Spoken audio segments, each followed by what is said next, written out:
Alright, first video back in a little while. This one, we're going to do a simple effect. Well, kind of simple. It depends on how well you know After Effects. Probably give this like an intermediate rating. It's the spell Teleportation. Kind of like the Harry Potter. Not really, the Harry Potter one's a little different. What am I saying?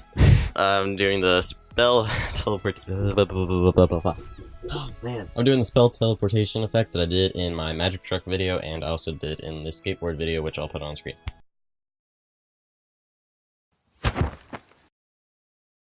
Okay, and it's a pretty simple effect. Just a few things. You might want the spell hits from actionvfx.com. Go to there. It's a free pack. You can install it. You can use it for this or other things, you know.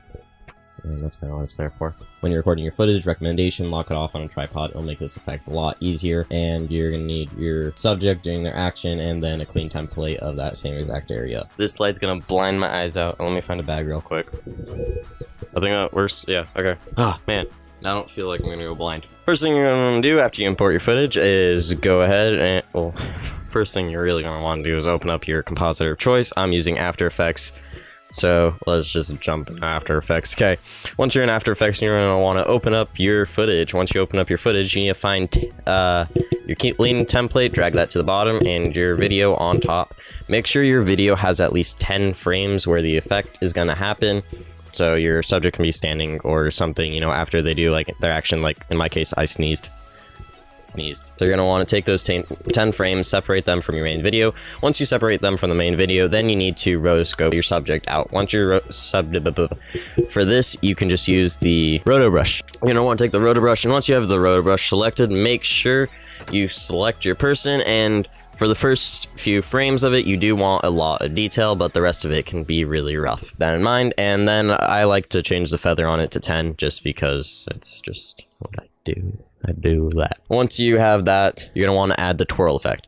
The reason for the twirl effect, I just like it because it kind of like gives them a nice way to come out of the frame and then disappear easier than versus just kind of popping out or popping in, which you can do. Depends on the style you're going for and, you know, your style. So it's just style. Okay. Once you add the twirl effect, then what you're going to want to do is add a keyframe on frame 1, and then go forward 5 frames, and then change the angle to 5.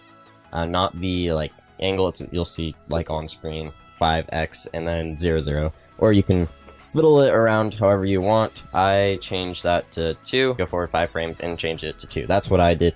I would recommend anywhere from 2 to 4.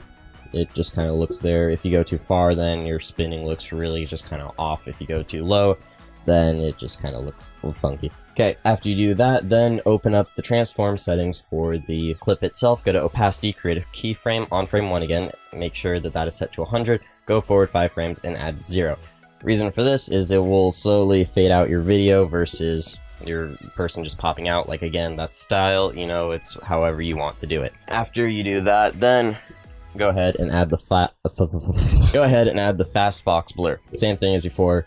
Frame 1, 0, 5 frames forward, and then I did a blur radius of 5. You're basically done. Just add an explosion or something over it, and if you do a regular explosion, just color correct it to whatever color you want, or you can leave it an explosion. However you think it would look best, or you can do what I did, go to actionvfx.com and install their spell hits pack because it's free. You can do more things, just that's more or less how to do the effect itself. I added personally a turbulence displacement to the background around where I teleported out of the frame, just to kind of make it like it's there, you know. The background was warped because the explosion happened, you know. It's like style. Again, it's all style, so whatever you want it to be. Thank you for watching that. We'll hopefully be doing more videos again, so bye.